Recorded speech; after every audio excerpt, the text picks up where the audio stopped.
The next asymmetrical seated forward fold in primary series is the Janu Sirsasana series, which has A, B, and C. So for this video, I'll just focus on the A, but what we set up the foundation for in A is going to carry into B and C.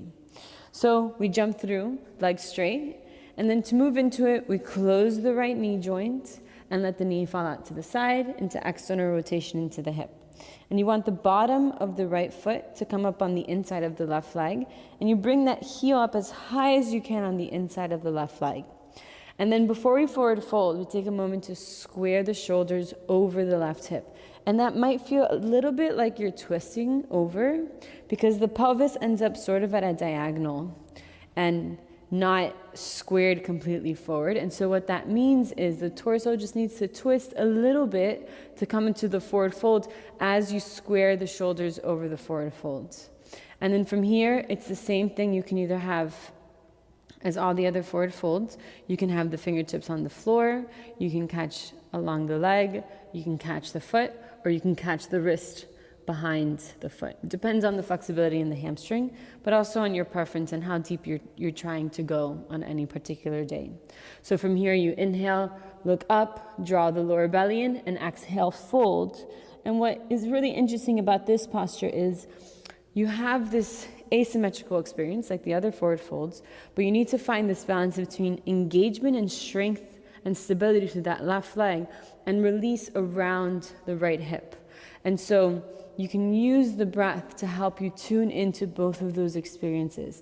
On the inhale, you engage the leg, you can stabilize, and on the exhale, you can release. And as the heart reaches forward, that right hip rolls back and down, or rather the right thigh rolls back and down.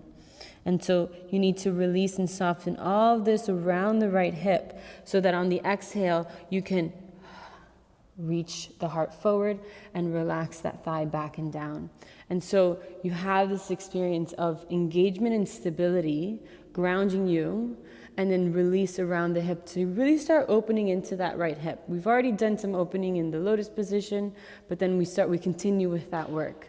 And that's just we're gonna deepen into that later on in the series with some deeper hip external rotation postures. So it's really nice to use these postures to warm into it without pushing ourselves into it. So warm into that external rotation gently with this posture that's like not so intense. It's a pretty simple posture, but it's a good way to ease into the external rotation. Another important thing is in all of these forward folds, see if you can keep the elbows up. So you're not dropping the elbows down. That's really common, and I can see the appeal. It kind of feels more comfortable sometimes. But what that does is that we start to rest our foundation. Our foundation becomes the elbows touching into the mat. And instead, we want to find that stability through the right leg and through Mula Bandha. So if we let the elbows rest and the body's like, oh, I don't need to engage because I already feel stable with the elbows holding me up. But lift the elbows and then you need to find stability and engagement somewhere else. And so the leg turns on, the foot wakes up, Mula Bandha starts to wake up. And so that's a lot more sustainable and a better pattern to establish that will carry you through other more advanced postures.